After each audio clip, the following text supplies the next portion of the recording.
Si Bahar Kim Young-gu est condamné pour terrorisme et jeté en prison, alors, aux yeux de la loi, nous sommes tous des terroristes.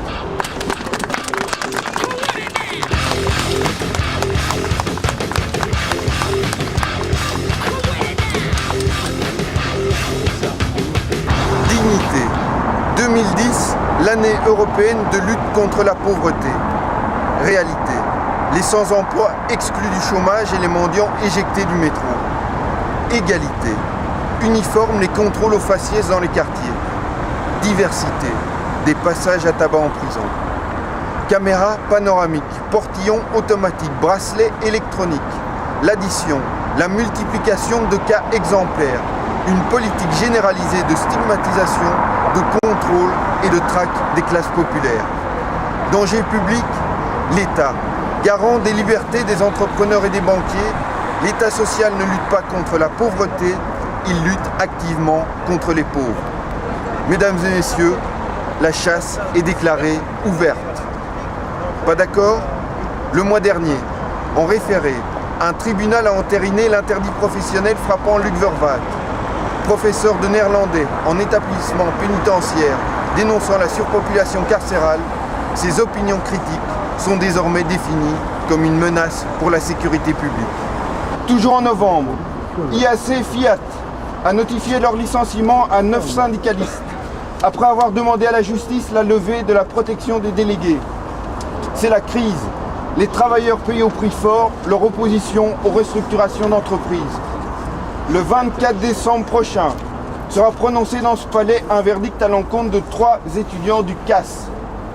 Ils rêvaient de droit et parlaient de fraternité pour les sans-papiers exploités au noir qui dorment dans les parcs en hiver avant d'être expulsés au printemps en charter. Un rêve qualifié de rébellion par la police.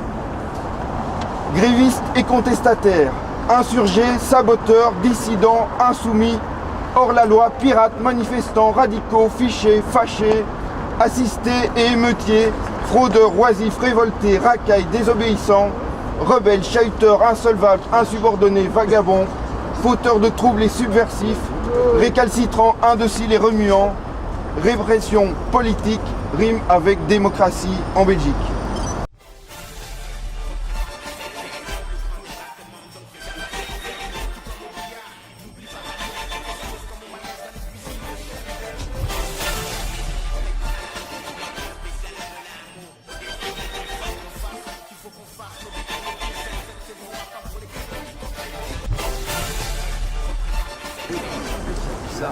Chers amis, camarades, la situation à laquelle nous sommes aujourd'hui confrontés résume parfaitement ce qui nous agace depuis déjà presque plus de 10 ans.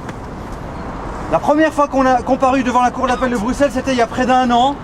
Vous devez savoir que depuis l'entame de ce procès, chaque année, je fais 2 à 3 fois mes adieux avec ma famille, pensant que je vais être incarcéré. C'est ça les atermoiements de la justice belge. C'est la chose à condamner aujourd'hui. J'espère qu'on sera aussi nombreux, voire plus nombreux la semaine prochaine. Je suis absolument désolé pour ce qui arrive aujourd'hui, même si je ne suis pas pour grand chose. Je dois aussi dire que peut-être que vous avez eu la dépêche hier, mais il y a un immense procès des HKPC qui vient de s'achever en Turquie. Après 29 ans de procès, il y a eu finalement condamnation de 39 personnes à la prison à perpétuité à partir d'un dossier qui a été constitué sur la torture par les juges militaires, par les chefs de la police politique et les chefs militaires du coup d'État de 1980. Ça a pris 29 ans. Dans le procès en Belgique, on est déjà à plus de 10 ans. On se demande si la justice belge ne veut pas finalement compétiter, faire concurrence à la justice turque. C'est scandaleux ce qui se passe encore une fois aujourd'hui. Merci d'être là parmi nous. Merci de nous soutenir la semaine prochaine. Venez encore une fois nombreux. Merci encore à vous tous. Terrorisme. La version 2009 de la guerre mondiale contre le terrorisme est programmée.